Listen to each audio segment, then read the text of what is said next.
Bapak Ibu guru semuanya, di sini kami akan menyampaikan materi yang telah kami dapatkan dari program Guru Penggerak. Saya sebagai pembawa acara di sini akan memancarkan susunan acara pada siang hari ini. Yang pertama yaitu nanti pembukaan, lalu menyanyikan lagu Indonesia Raya, dilanjutkan dengan lagu Profil Pelajar Pancasila, dan sebelum memulai acara kita akan melaksanakan kesepakatan kelas. Selanjutnya akan dilanjutkan materi oleh pembicara yaitu Ibu Nur Alifah SPD, Ibu Nur Martin SPD, dan saya sendiri Ibu Alga Nawangsi Fauzia SPD. Lalu dilanjutkan dengan acara tanya jawab dan selanjutnya penutup. Baik, langsung saja kita mulai acara pada siang hari ini dengan bacaan basmalah bersama-sama. Bismillahirrahmanirrahim.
Bukalah matamu, saatnya meraih mimpimu, arahkan pandangan ke depan, akan menunggu. Sadarilah masa berganti, kemenangan kita hadapi, bergandeng tangan untuk negeri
Baik, terima kasih. Hadirin dimohon duduk kembali.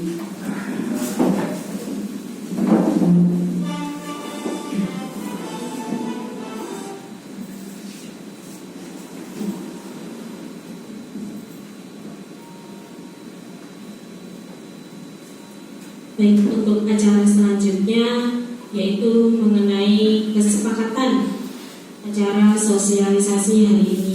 Monggo Bu Helga bisa dipimpin.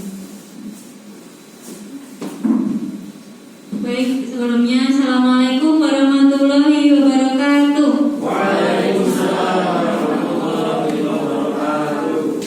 Selamat pagi ya Bapak Ibu, walaupun sudah siang kita harus tetap semangat pagi. Nah, untuk memulai hari ini kita akan, sebelum acara kita lanjutkan, kita akan membuat yang namanya kesepakatan kelas. Apa sih itu kesepakatan kelas?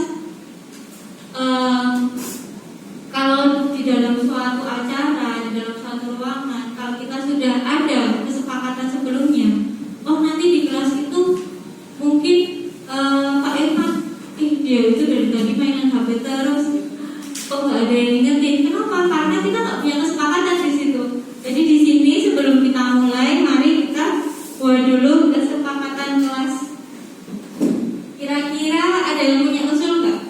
Kira-kira nanti keberjalanan acara ini kita akan berjalan seperti apa? Mungkin Bu Dono contohnya seperti apa?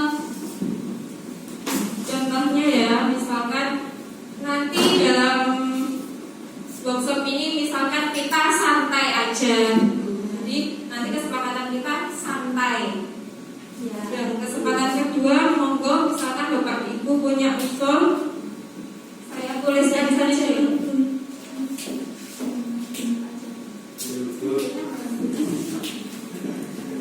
Ya, coba sekarang kira-kira Bapak Ibu yang lain ada nggak yang punya ide? Apa ya? Kira-kira kita punya kesepakatan apa ya di kelas kita ini nanti sampai mulai dari keberjalanannya sampai acara selesai? Kira-kira apa yang perlu kita sepakati di sini? Tidak boleh tidur. Tidak boleh tidur. Semua sepakat? Tidak boleh tidur di kelas? Ya, Ada. bagus. Satu, tidak boleh tidur. Yang lain monggo. Yang lain, ketiga, selain tidak boleh tidur, Pak Heru bagus sekali usulnya. Yang Mungkin ketiga, Pak Arif, kira-kira punya apa kita idenya? mau bikin kelas yang seperti apa sih nanti? Santai, ya betul. Kira-kira kalau santai itu nanti kalau kesantaian itu gimana ya? Santai tapi kita harus Ya, serius tapi santai. Tapi santai. Di situ kita harus tetap walaupun santai tetap fokus. Ya, santai dan fokus. Ya. Yang ketiga, Berkenaan dengan HP mungkin HP di HP Silent dulu ya. HP di silent dulu ya. Ya, HP di silent dulu. Boleh nerima WA tapi HP di silent dulu biar tidak mengganggu yang lain. Mungkin ada yang punya usul yang lain mengenai kesepakatan kelas kita dari awal ini sampai nanti selesai. Kira-kira apa sih yang perlu kita kritisi di sini? Jangan sampai terjadi di kelas kita. Santai, fokus, tapi kita harus tetap apa kira-kira? semangat. Semangat. Ya, Pak Irfan mungkin belum semangat. semangat. Ya, kita bangga. Semangat. Semangat harus ada. Semangat ya, harus semangat, Ya. semangat ya. Semoga nanti dalam nanti ada sepakat terus semangat. Monggo Bu bisa ditulis. Nanti kalau kita semangat, insya Allah semua ilmu yang kita sampaikan bisa tersampaikan dengan baik. lanjut. Mungkin ada Masih lagi. ada lagi kesepakatan kelas yang akan dituliskan di sini mungkin Izin apabila mau keluar kelas. Ya bagus sekali itu. Bagus sekali. Sepakat ya kalau kita Sepakat ya. keluar kelas harus izin kalau mau izin. keluar kelas. Izin kalau mau keluar kelas.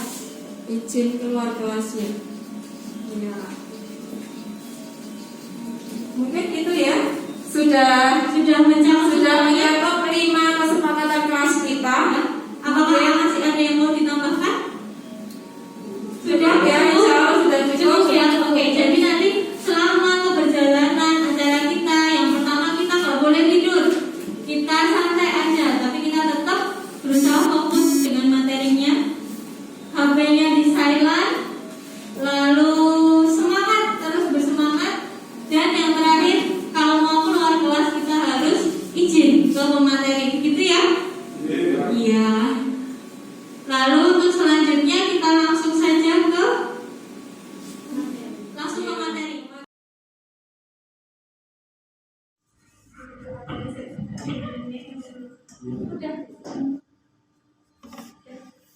Baik Bapak Ibu, sudah sampai, sudah siang. Sudah sampai semua ya? Belum ya? Oke, apa kita nyanyi dulu yuk? Yang tadi atau apa? Nyanyi sekali lagi ya. Pak Sony kan belum tahu, Sony belum ada. Masih ingat gak liriknya? Belum ya. Coba. Yo, satu kali lagi ya. 1, pakai tepuk tangan ya biar tambah semangat. 1, 2, 3.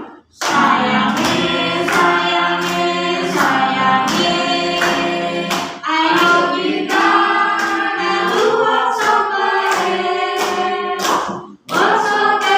pemikiran kahadir, budaya positif kudu diterapkan. Sayangi, untuk asik bareng PGP, bermanfaat dan ampe isine, jujur wae sesuk melu CGP. Oke, terima kasih Bapak Ibu guru hebat. Siapa yang ingin ikut CGP next angkatan Aero? Semuanya bisa mencoba ya nanti. Oke, saya di sini mau melanjutkan materi yang sudah disampaikan oleh rekan-rekan saya sebelumnya. Sebelumnya tadi sudah dijelaskan Guru Alifah tentang paradigma disiplin positif dan Nunu tentang segitiga restitusi. Dan di sini sebenarnya apa sih yang kita pelajari selama ikut guru penggerak? Mungkin Bapak Ibu guru siap. Bapak Ibu guru mungkin penasaran kenapa sih Bu Alga itu yang hari mengerjakan tugas. Sebenarnya apa sih yang dibahas di sini? Jadi pertama kita itu memang diperkenalkan mengenai pemikiran Ki Hajar Dewantara. Lalu selanjutnya apa sih nilai dan peran kita? Dan itu keduanya itu untuk apa? Jadi di sini tujuan kita di guru penggerak ini gimana sih agar di sekolah ini tercipta yang namanya budaya positif. Nah, budaya positif itu akan dapat terwujud jika kita paham mengenai apa yang diajarkan Ki Hajar Dewantara dan peran serta nilai yang kita miliki sebagai guru. Dalam hal ini guru penggerak. Tapi selanjutnya akan dilanjutkan oleh semua guru di sekolah kita ya, insya Allah. Nah, lalu kalau udah ada budaya positif, selanjutnya untuk apa lagi? Untuk mencapai visi kita. Yang namanya SMK Kria ini pasti punya visi dan misi. Siapa yang hafal visinya SMK Kria Sahib? Kemarin mungkin? Ayo, dapat surprise siapa yang hafal visinya SMK Kria Sahib? Tidak hafal lagi, dihafalkan dulu ya Pak. Ya, itu next. Nah, di sini kita akan membahas satu persatu. Jadi Ki Hajar Dewantara sendiri menjelaskan siapa sih Ki Hajar Dewantara? Pahlawan nasional, beliau adalah pendidikan mahasiswa, betul. Lalu Bapak Pendidikan Nasional lahirnya tanggal berapa? 2 Mei yang sekarang diperingati sebagai Hari Pendidikan Nasional. Ya. Jadi Ki Hajar Dewantara di sini menjelaskan bahwasanya kita sebagai guru ini apa sih tugasnya? Kita ini hanya menuntun ya Bapak Ibu, bukan menuntut. menuntun kodrat anak dengan pembelajaran yang berpihak kepada siswa untuk mewujudkan siswa yang selamat dan bahagia. Selamat apanya dan bahagia apanya? Selamat masa depannya dan bahagia dia di masa depan juga masa sekarang. Jadi selama dia belajar itu gimana sih caranya dia tetap bahagia, tetap semangat tanpa terpaksa menjalani hari-harinya sebagai pelajar. Jadi Ki Hajar Dewantara di sini kenapa sih Ki Hajar Dewantara disebut sebagai Bapak Pendidikan Nasional? Mungkin Bapak Ibu guru ada yang tahu kenapa Ki Hajar Dewantara, kenapa bukan Dewi Sartika atau pendahulu-pendahulunya yang juga pernah membuat sekolah-sekolah kecil seperti itu. Kenapa Ki Hajar Dewantara? Guru Nur mungkin? Karena beliau merintis pendidikan pada zaman kolonial Belanda yang mencetuskan pendidikan, terutama pendidikan sekolah taman siswa. Ya betul. Aplaus dulu untuk Bu Nunu ya. Nah, jadi kenapa kok Bapak pendidikannya, kenapa kok Ki Hajar Dewantara? Kenapa bukan yang lain yang sebelum-sebelumnya? Karena Ki Hajar Dewantara di sini dia merasa mendapatkan pendidikan, dia disekolahkan oleh orang tuanya di luar negeri dan dia pulang ke Indonesia, dia mencetuskan sekolah yang pertama kali yaitu taman siswa. Karena apa sih Ki Hajar Dewantara mendirikan taman siswa? Dia itu ingin maju bersama. Jadi dia tidak ingin dia pintar sendirian, itu dia tidak ingin. Dia ingin semua orang Indonesia ini pintar, jangan sampai cuma menjadi anak buahnya orang Belanda aja. Karena pada waktu itu kita ketahui bahwasanya orang Indonesia itu diberi pendidikan hanya sekedarnya. Yang disuruh nulis, yang disuruh ngitung buah, dikasih pendidikan tentang hitung agar dia bisa ngitung, tapi gajinya juga kecil, tapi bisa membantu perekonomian Belanda. Yang tugasnya nulis diajari nulis aja, gajinya juga kecil. Tapi Belanda sangat diuntungkan karena dia bisa nulis. Nah, makanya di sini Ki Hajar Dewantara ini ingin mengubah semua itu agar orang Indonesia ini tidak selamanya menjadi anak buahnya Belanda. Jadi orang Indonesia ini bisa sukses bahkan sama seperti mereka selanjutnya. Seperti itu. Lalu selanjutnya. Nah, selain pemikiran Ki Hajar Dewantara yang luar biasa itu, di sini juga ada nilai dan peran guru untuk mewujudkan siswa-siswi yang selamat dan bahagia masa depannya. Yang pertama adalah mandiri. Jadi Bapak Ibu guru itu harus bisa mandiri. Mandiri dalam artian tidak bergantung pada siapapun di situ. Jadi ketika harus disuruh ini, aku minta tolong Pak itu, nah itu usahakan di situ guru itu bisa mandiri. Semua hal guru itu bisa. Guru karena guru harus mau selalu belajar. Yang kedua reflektif. Setiap ada kejadian yang kurang pas di situ, mungkin ada permasalahan, besok tidak terulang lagi. Lalu kolaboratif, bekerja sama dengan Bapak Ibu guru yang lain, punya inovasi dalam pembelajaran sehingga siswa itu di kelas itu benar-benar bahagia. Dia itu belajar itu senang gitu. Besok pelajaran ini aku pengen masuk, jangan takut telat. Dan yang terakhir harus berpihak pada murid, seperti itu. Lalu selanjutnya dari nilai dan peran juga pemikiran Ki Hajar Dewantara, kita akan mewujudkan budaya positif di sekolah. Nah itu tadi juga yang sudah dijelaskan, cuci tangan, mengantri, membersihkan kelas sebelum pembelajaran, membantu Bapak Ibu guru. Di situ ada Pak Irfan yang sedang kita ngaji bareng di hari Jumat. Itu sedikit-sedikit sudah kita terapkan bareng-bareng di SMK Biasa Sukoharjo. Nah itu adalah contoh penerapan budaya positif. Nah tujuannya apa sih? Visinya apa sih? Sudah dijelaskan juga. Visinya adalah yang pertama, kita mewujudkan siswa yang beriman, bertakwa kepada Tuhan Yang Maha Esa serta berakhlak mulia. Yang kedua, siswa yang mandiri.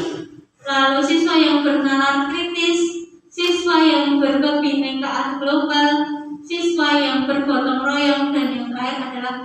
siswa yang kreatif seperti itu. Dan selanjutnya saya akan menjelaskan mengenai keyakinan kelas atau kesepakatan kelas. Kalau tadi kita udah bikin, sekarang kita pelajari teorinya.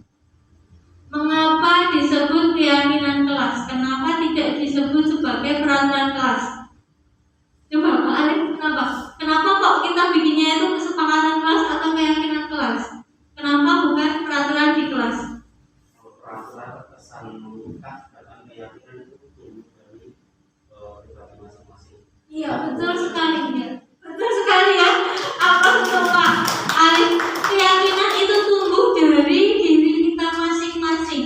Jadi kemarin kita sempat bikin keyakinan kelas, itu yang membuat siswa sendiri, yang menentukan siswa sendiri, yang mematuhi pun siswa sendiri. Jadi dia sendiri yang nulis, dia sendiri yang langgar. Akhirnya kan dalam dirinya sendiri itu kayak merasa, aku salah kayaknya, seperti itu. Itulah keyakinan kelas. Coba sekarang satu dulu. Mengapa kita harus memakai helm saat mengendarai motor? Mengapa Bu Marni? Kira-kira? Untuk melindungi diri kita pada saat jalan. Iya, betul. Jadi untuk melindungi diri kita pada saat di jalan. Jadi dalam konteks ini adalah untuk keselamatan diri kita sendiri. Lalu yang kedua, mengapa Bu Nini di masa pandemi ini kita harus memakai masker? Karena supaya kita bisa menjaga diri dari virus. Menjaga diri dari virus corona. Artinya di situ kita menjaga apa? Menjaga tubuh kita agar tetap sehat. Nah, di situ adalah untuk kesehatan. Seperti itu pula keyakinan kelas kita. Jadi nilai keselamatan dan nilai kesehatan yang ada pada poin 1 dan poin 2 itu kita anggap sebagai keyakinan. Bu Marni yakin nih, kalau dia pakai helm, misalnya terjadi apa-apa dia lebih aman dibandingkan misal dia nggak pakai helm. Itu Bu Marni meyakini itu, makanya Bu Marni selalu memakai helm. Bu Nini pun juga sama. Ketika Bu Nini memakai masker, dia yakin dia akan lebih terlindungi dari virus. Seperti itu. Nah, keyakinannya sendiri itu akhirnya memotivasi diri dari dalam, seperti yang dijelaskan Pak Alif. Memotivasi dari dalam diri mereka sendiri. Jadi dari situ siswa-siswi kita nantinya akan lebih tergerak dan lebih semangat menjalankan keyakinan itu daripada peraturan kelas. Tidak boleh membawa HP misal. Tapi di situ anak-anak, aku padahal nanti dijemput mamaku gini-gini, nanti gimana ya kalau risipan. Nah, itu kan berarti dia belum meyakini bahwa membawa HP itu bukan hal yang baik ketika kita di kelas gitu. Dia masih membawa HP itu gak apa-apa, mungkin seperti itu ya. Yang penting kan penggunaannya, mungkin kan ada anak-anak yang berpendapat seperti itu. Nah, ketika kita membuat keyakinan kelas, yang berarti satu kelas ini menyepakati kita boleh membawa HP, tapi saat pelajaran HP harus dikumpulkan misalnya. Jadi seperti itu semuanya sudah sepakat. Oke, kita sepakat. Nah, jadi bukannya tidak boleh membawa HP, tapi penggunaannya HP aja yang tepat gitu. Diposisikan di posisi yang tepat, di waktu yang tepat seperti itu. Terus, nah ini misal nanti siapa tahu Bapak Ibu guru selanjutnya membuat keyakinan kelas di kelas masing-masing. Biasanya keyakinan kelas itu seperti itu. Jadi kita sifatnya agak sedikit abstrak, ya kan? Lalu berupa pernyataan-pernyataan yang sifatnya umum. Jadi berpakaian rapi, seperti itu kan anak-anak. Berpakaian rapi itu kan sifatnya umum. Jadi dia tidak mendekat harus pakai sabuk, sepatunya hitam, ini. Tapi anak-anak di situ sudah meyakini bahwa saya sebagai siswa harus berpakaian rapi. Akhirnya karena mereka menuliskan sendiri, akhirnya mereka melaksanakan sendiri tanpa paksaan, tanpa harus dihukum. Nah, itulah tujuannya keyakinan kelas. Anak-anak meyakini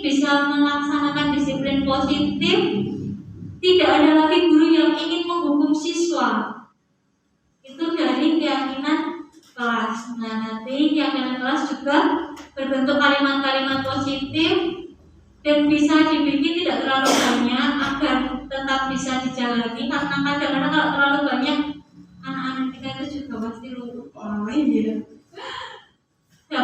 Ya jelas keyakinan kelas itu tidak terlalu keras di situ, jadi semua siswa dapat menerapkannya. Dan yang penting sekali adalah dibuat bersama-sama. Jadi semua anggota di kelas itu menyetujui akan keyakinan kelas yang telah dibuat. Itu kira-kira.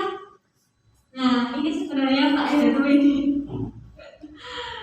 Oke, udah bosan banget kah? Yuk kita ini dulu deh. Coba maju ke depan semua. Bapak Ibu guru bisa berjajar di depan. Saya ingin memberi apa ya? Berjajar ya. Ya.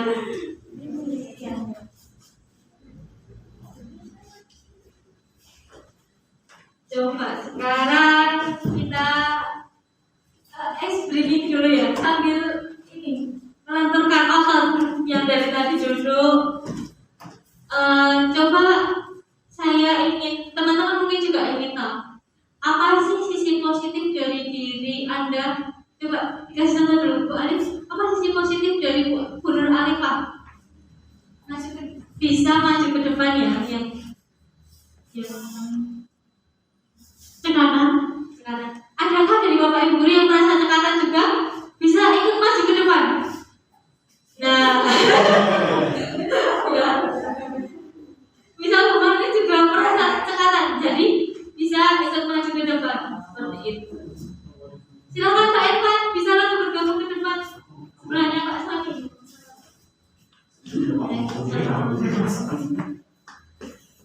Sudah, Bu Nur Alifah, Bu Dini, yang merasa sama boleh maju ke depan ya. Ya, maju ke depan dulu yang bisa berpikir positif. Adakah yang lain yang selalu berpikir positif? Iya, ternyata temannya banyak. Pak Irfan. Sama untuk masih. Apakah Pak Irfan merasa selalu berpikir positif terhadap suatu keadaan tertentu? Iya, berarti temannya banyak ya Bu Dini. Udah lagi. Kemana coba? Apa kira-kira sisi positif dari hubungan disiplin? Disiplin, siapa yang merasa sudah disiplin selama ini?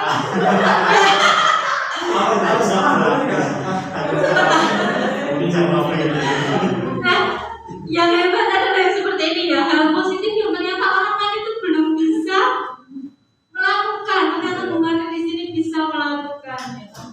Kita di-upload dulu semua. Baik, selanjutnya menurut hal positif yang ada di saya adalah sabar. Menurut itu sabar. Berdiri dan alhamdulillah. Ternyata kita malah dulu sabar. Iya, masuk dikelilingi orang yang sabar. Kuncinya untuk biar anak-anak ini tidak merasa tertekan di sekolah memang harus ada guru-guru yang sabar. Ya.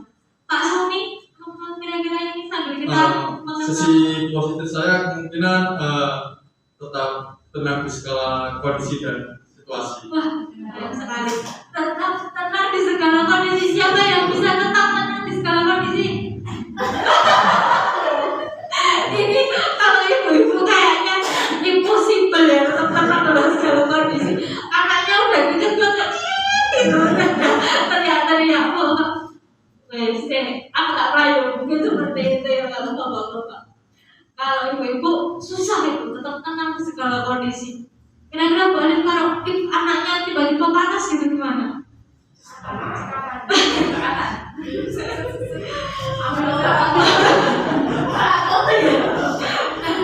Seperti itu perbedaan antara setiap guru. Pak Irfansyah, coba apa kira-kira hal positif yang Pak Irfansyah merasa ada melekat di diri Pak Irfansyah? Kalau positif Maju dulu. Iya. hal positif yang ada diri saya adalah selalu bersikap ceria di depan semua orang. Siapa iya Bu Dini?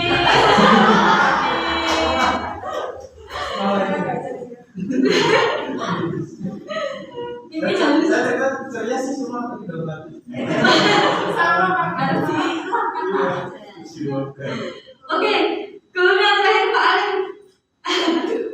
Apa hal positif yang ada dalam diri Pak Alif? Ya mungkin sedikit lebih kreatif untuk diri saya sendiri. Sebentar.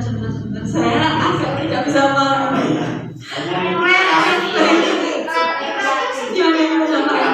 Kreatif itu berarti ketika ada orang yang terjadi sesuatu langsung tanggap gitu ya? Mungkin lebih Inovatif. Oh iya, kreatif saya dengarnya kreatif adalah salah satu profil guru penggerak yang harus kita terapkan bareng-bareng. Kreatif dan inovatif. Tapi benar Pak Alif ini memang bikin itu apa? Konten itu selalu keren ya kan?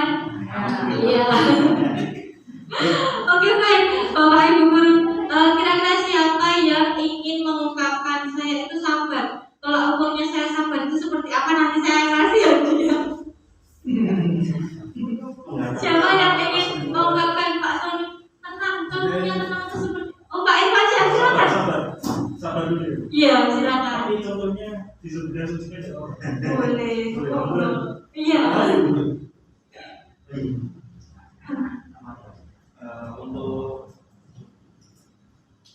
Untuk dalam segi sabar, saya baru menjalani yang kemarin pada saat mengajar kelas 10. Tidak usah saya sebutkan. Anaknya ada kurang lebih 14 anak, namun 7 anak memutuskan untuk meliburkan diri. Setelah itu 2 anak atau 3 hingga 4 anak itu bosan. Terus saya hanya mengajar di ruang kelas itu hanya 4 anak saja. Seperti rasanya les privat. Pak Irfan bisa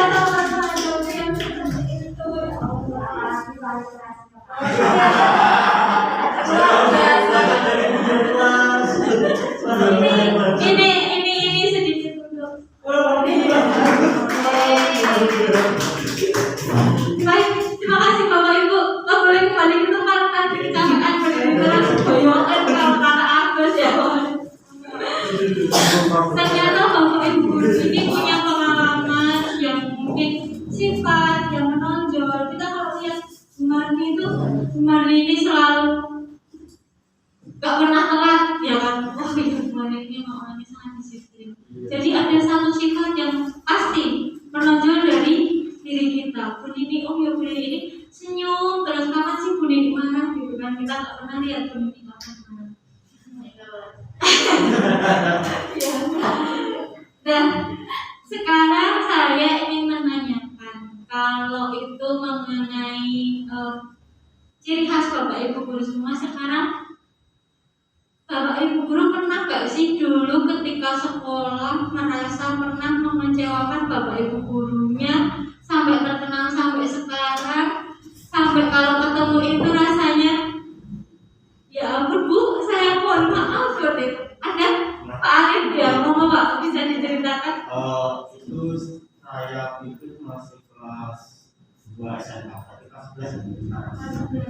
Dulu saya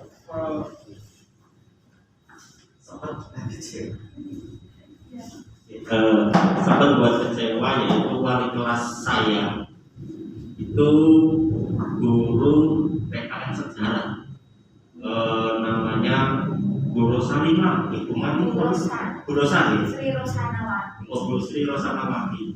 Dulu teman-teman pas ditunjuk beliau sebagai wali kelas saya, itu banyak yang tidak mau. Jadi sampai guru saya itu marah dan akhirnya mengundurkan diri menjadi wali kelas saya.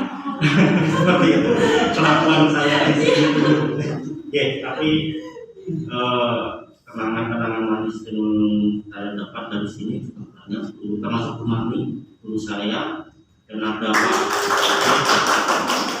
Dulu juga sempat ada Pak Satiman, guru matematika saya. Terus saya sempat mainan HP itu, HP-nya masih kecil di belakang sampai mau dibanting HP saya jatuh. Seperti itu. Ya, mungkin dua itu yang kenangan sih buruk dari saya. Makasih. Iya. Ternyata Pak Alif yang sebegitu kalemnya ya. Terlihat dari luar ternyata pernah yang namanya mengecewakan Bapak Ibu guru, mengecewakan Bu Rosa, mengecewakan Pak Satiman. Berarti Pak Satiman itu sabar ya. Penerusnya Bu Nunuk ya, Bu Nunuk juga sabar, guru matematika juga. Iya. Di situ kita pernah merasa mengecewakan guru. Lalu yang kedua, sekarang tadi Pak Irmansyah sudah menjelaskan ketika jadi guru pun dia juga pernah merasa menangani siswa yang luar biasa gitu ya di kelas kayu. Nah, di sini saya akan menjelaskan ternyata apa yang dijelaskan Bu Nur Alifah untuk membentuk budaya positif dan lain sebagainya itu begitu banyak halangan dan rintangannya, ya kan? Karena tidak semua siswa kita itu bisa gitu langsung dimintakan seperti ini, cuma dikasih tahu dengan pelan-pelan itu ternyata juga sangat sulit sampai akhirnya Pak Heru sering Pak seperti itu.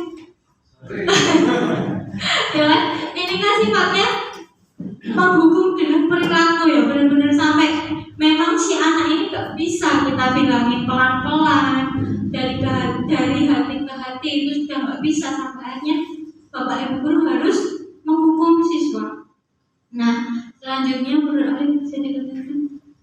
Nah, di situ sebagai guru kita punya posisi-posisi kontrol kita. Jadi ketika anak bersalah, gimana sih kita harus menanggapi anak-anak kita ketika bersalah itu? Nah, di sini saya mau mencontohkan satu peristiwa. Jadi pada hari itu ada yang namanya Bu Dani, guru bahasa Inggris, sedang menjelaskan tentang materinya. Ada anak yang namanya Fajar, dia itu tidak peduli, tidur-tiduran, sering nggak seperti itu di kelas, sering nggak menemui siswa yang seperti itu. Tadi aja senyum, sepertinya dia juga sering seperti itu ya. Ya. Lalu karena Bu Dani ini merasa anak ini nanti mudah ngomong, nek orang tak anu, ayo Fajar maju, kerjakan nomor 3 seperti itu. Nah ternyata ketika disuruh maju pun si Fajar ini masih malas-malasan, dia masih diam aja sambil megang bukunya. Terus Bu Dani semakin marah ya. Lalu si Fajar itu akhirnya mau maju. Tapi di situ dia juga nggak bisa mengerjakan soal yang diberikan Bu Dani. Akhirnya Bu Dani nyuruh Fajar itu untuk kembali ke tempat duduknya. Terus Bu Dani tanya pada Fajar, benar. Ketika Fajar, kamu paham nggak tentang soal ini seperti itu? Fajar jawabannya dengan ringannya, nggak tahu Bu. Ada nggak yang seperti itu?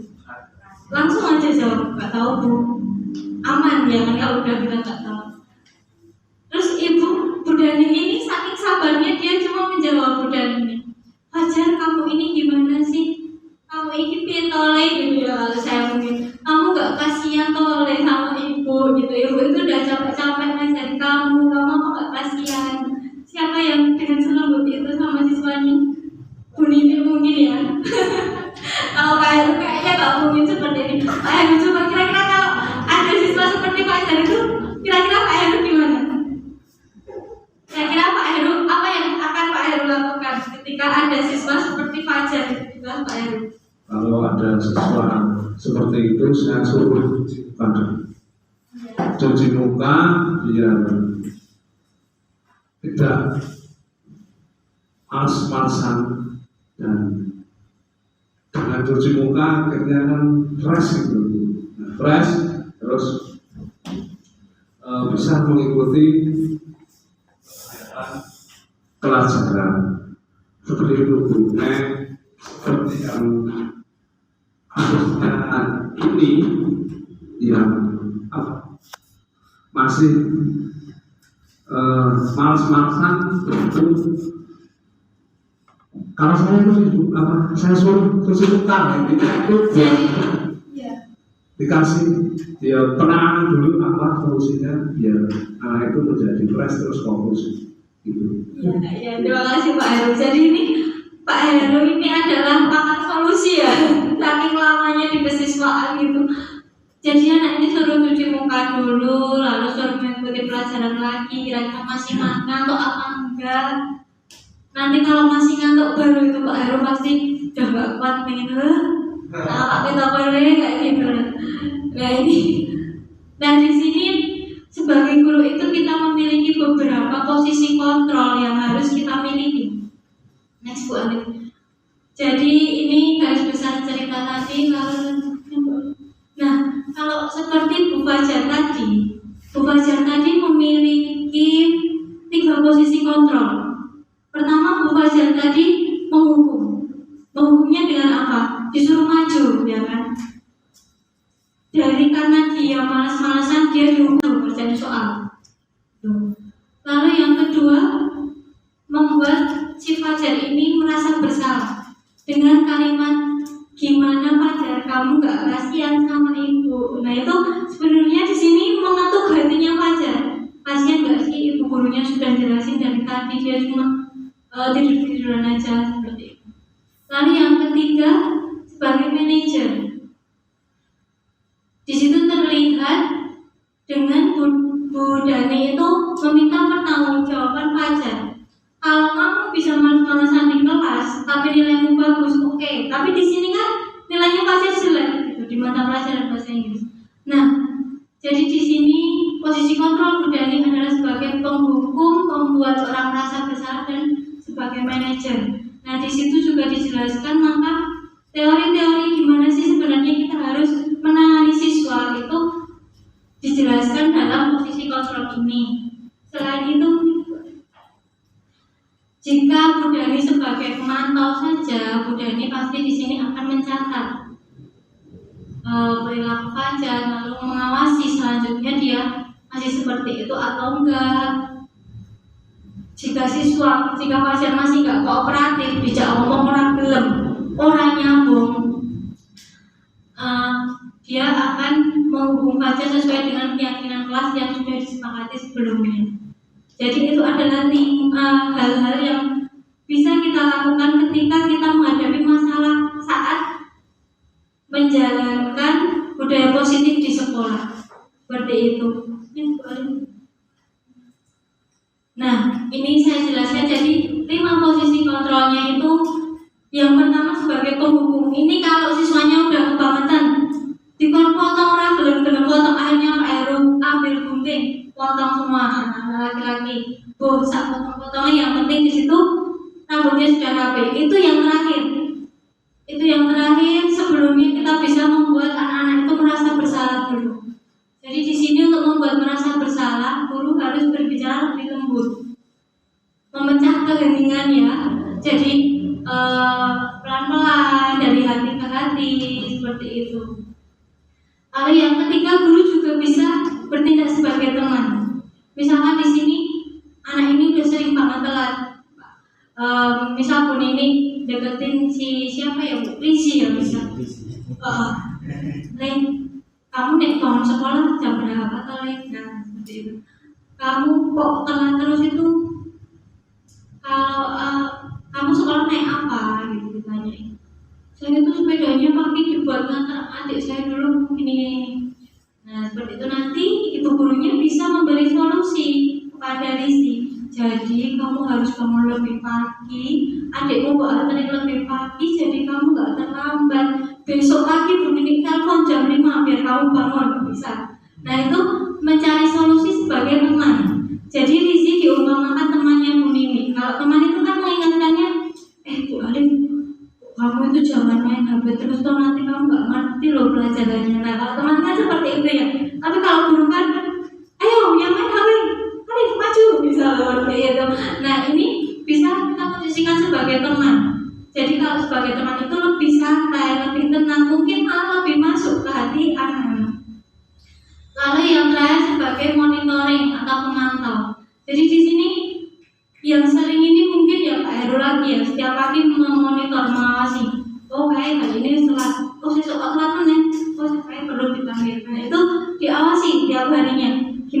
dia kemarin misal di kelas bahasa Indonesia, anak itu kok kalau di kelas terus ngantuk terus, besok ngantuk menit ditanyai kenapa kok ngantuk terus. Nah itu terjadi 2 kali, 3 kali, 4 kali, baru di sini guru menanyakan, jadi ngopo toh, kowe selalu ngantuk.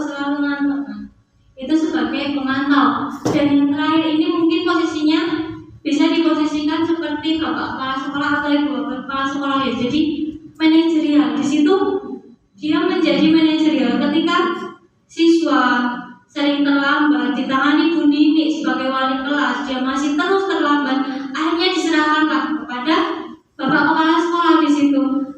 Kamu mau lanjut sekolah atau enggak? Nanti besok gimana kalau telat terus? Enggak pernah akan memperbaiki kesalahannya pada udah kelas 12 dan lain sebagainya. Nah itu posisi manajer biasanya diposisikan di bapak kepala sekolah atau wakil kepala sekolah. Nah itu ada 5 posisi kontrol Bapak Ibu nanti sebagai solusi ketika menemukan kesulitan menerapkan budaya positif di sekolah. Sebelumnya. Nah, di sini juga dijelaskan sebenarnya si Fajar ini butuh apa sih? Seperti yang dijelaskan dulu tadi. Yang pertama, dia butuh penguasaan agar dia menjadi siswa yang kompeten dan diakui atas prestasi dan dia punya harga diri. Jadi sebenarnya Fajar itu ketika dibegitukan sama Bu Dani itu dia juga merasa apa sih? Rendah diri gitu. Kok aku kok bodoh banget sih di antara teman-temanku. Nah, seperti itu. Jadi budaya di sini juga harus berusaha pendekatan interpersonal. Si Fajar ini dikasih tugas, diajarin bahasa Inggris seperti itu.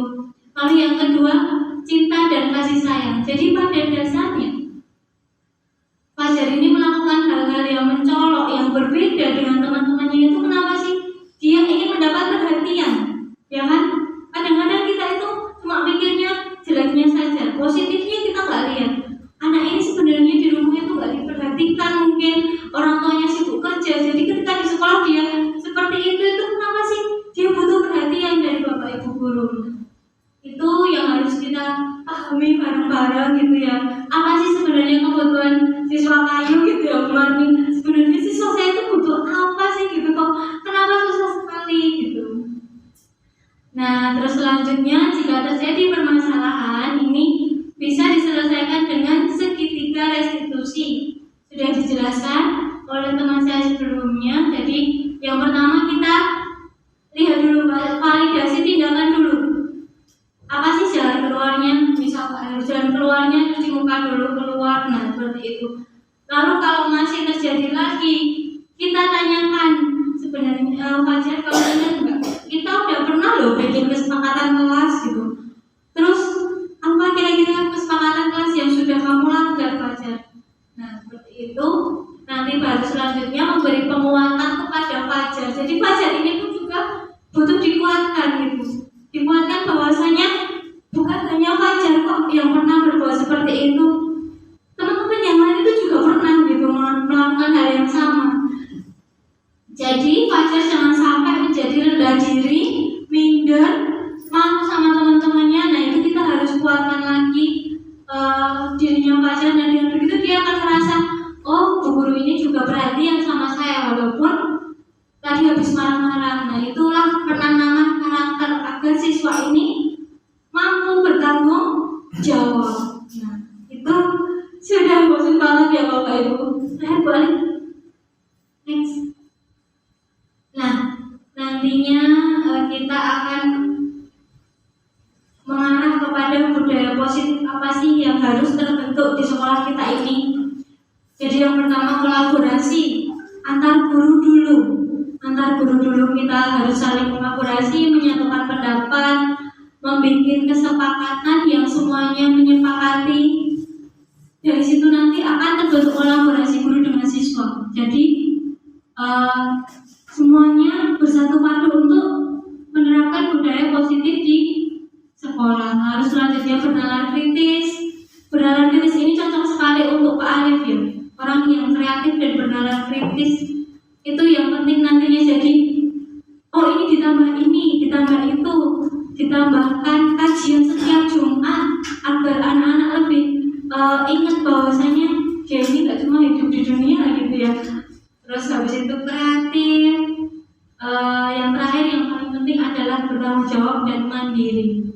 Next, Bu Alif.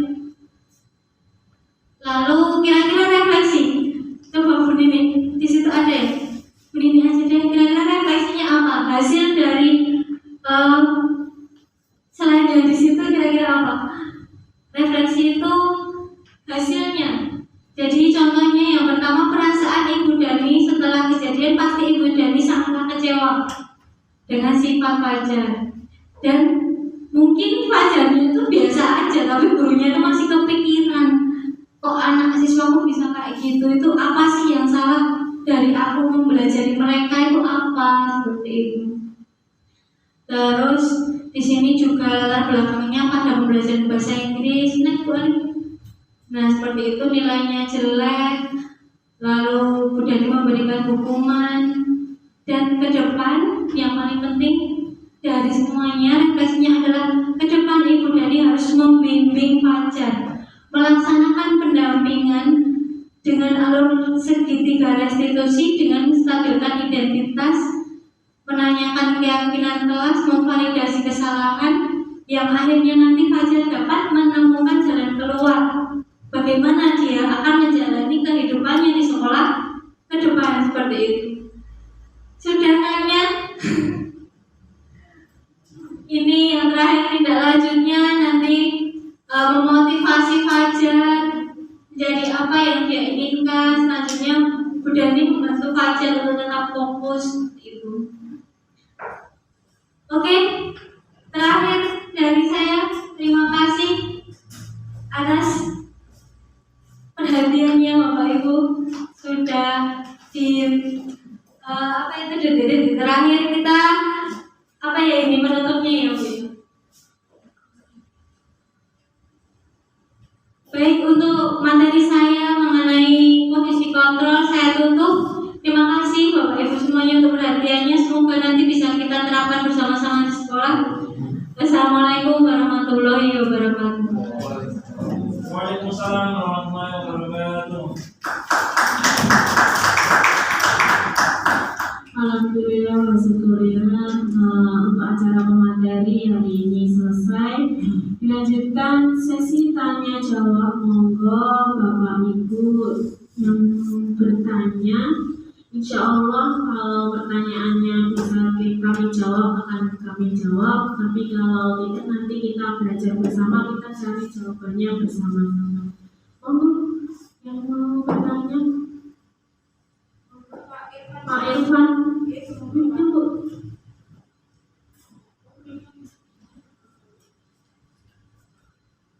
baik, terima kasih. Bismillahirrahmanirrahim. Assalamualaikum warahmatullahi wabarakatuh. Nama saya Muhammad Idlansyah. Saya ingin bertanya terkait apa yang dijelaskan oleh pemateri tadi.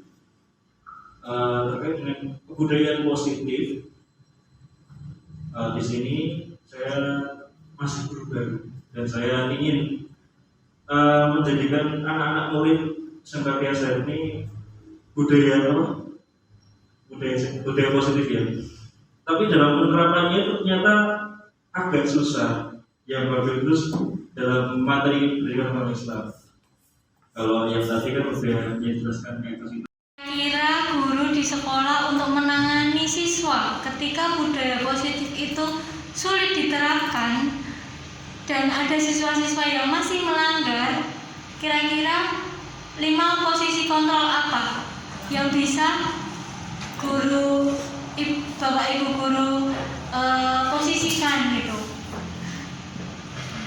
5 posisi kontrol seorang guru, yaitu pertama sebagai penghukum, 2 pembuat orang merasa bersalah, 3 sebagai teman, 4 sebagai pemantau atau monitor, dan kelima adalah sebagai manajer.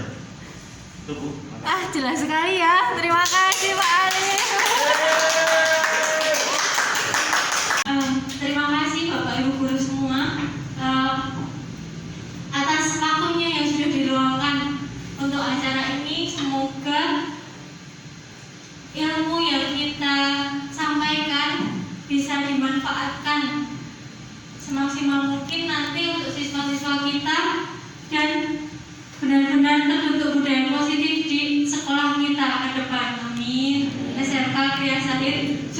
Sidoarjo. Semakin Semakin jaya. Iya. Terima kasih atas partisipasinya juga. Dan dari saya cukup. Assalamualaikum warahmatullahi wabarakatuh. Waalaikumsalam warahmatullahi wabarakatuh. Monggo Bapak Ibu bisa berkemas-kemas kita. Assalamualaikum warahmatullahi wabarakatuh. Perkenalkan, saya Heru Purwanto. Saya mengampu mata pelajaran Penjaskes.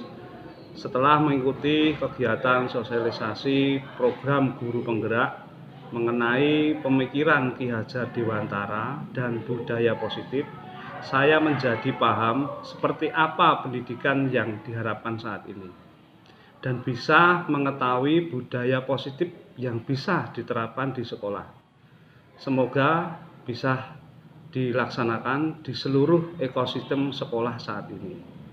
Begitu pendapat dari kami berkaitan dengan sosialisasi program guru penggerak. Semoga dapat bermanfaat untuk kita semua. Akhir kata, billahi taufiq wal hidayah. Wassalamualaikum warahmatullahi wabarakatuh. Assalamualaikum warahmatullahi wabarakatuh. Saya Pradita Ramandani, saya guru bahasa Inggris. Setelah mengikuti sosialisasi program calon guru penggerak tentang pemahaman Ki Hajar Dewantara dan budaya positif, saya menjadi paham tentang bagaimana menerapkan pemahaman Ki Hajar Dewantara dan budaya positif di lingkungan sekolah. Saya berharap dengan penerapan ini, kami sebagai guru dan siswa dapat bekerja sama untuk mencerdaskan kehidupan bangsa melalui pemahaman Ki Hajar Dewantara dengan baik. Terima kasih. Bismillahirrahmanirrahim. Assalamualaikum warahmatullahi wabarakatuh. Perkenalkan, nama saya Muhammad Irfansyah. Saya di sini sebagai guru Mapel PAI di SMK Kriya Sukoharjo. Alhamdulillah, setelah saya mengikuti sosialisasi program guru penggerak bersama calon guru penggerak kemarin, alhamdulillah saya mendapatkan banyak ilmu mengenai pemikiran Ki Hajar Dewantara dan budaya positif. Semoga saya secara pribadi dan Bapak Ibu guru semua yang mengikuti sosialisasi kemarin dapat menerapkan Merdeka Belajar untuk meningkatkan kualitas pendidikan. Terima kasih. Sekian. Wassalamualaikum warahmatullahi wabarakatuh. Assalamualaikum warahmatullahi wabarakatuh. Perkenalkan, nama saya Puji Utami. Di sini saya mengampu pembelajaran bahasa Jawa. Pendapat saya setelah mengikuti sosialisasi guru penggerak, saya menjadi paham tentang asal muasal pendidikan di Indonesia yang dipelopori oleh Ki Hajar Dewantara. Ki Hajar Dewantara menjelaskan bahwa peran guru di sini adalah menebalkan garis samar-samar yang sudah ada pada siswa. Jadi pada dasarnya siswa sudah memiliki bakatnya masing-masing sesuai dengan minat dan bakatnya masing-masing. Jadi guru hanya menuntun para siswa untuk menggapai cita-citanya sesuai dengan kodratnya. Nah, sangat menarik bagi saya bahwasanya kita harus benar-benar memahami siswa itu sendiri dan tidak bisa kita menyamaratakan. Koreksi bagi saya sendiri ke depannya untuk bisa lebih merancang pembelajaran yang berpusat pada siswa sehingga mampu menciptakan pembelajaran ataupun iklim yang positif dan terbentuk budaya yang positif di sekolah untuk mewujudkan misi sekolah itu sendiri. Nah, tentunya dilengkapi pula dengan posisi 2 kontrol yang bisa guru terapkan ketika terjadi permasalahan pada siswa untuk pelaksanaannya. Nah, sehingga bisa benar-benar tercipta budaya yang positif di sekolah. Demikian pendapat dari saya. Terima kasih. Wassalamualaikum warahmatullahi wabarakatuh.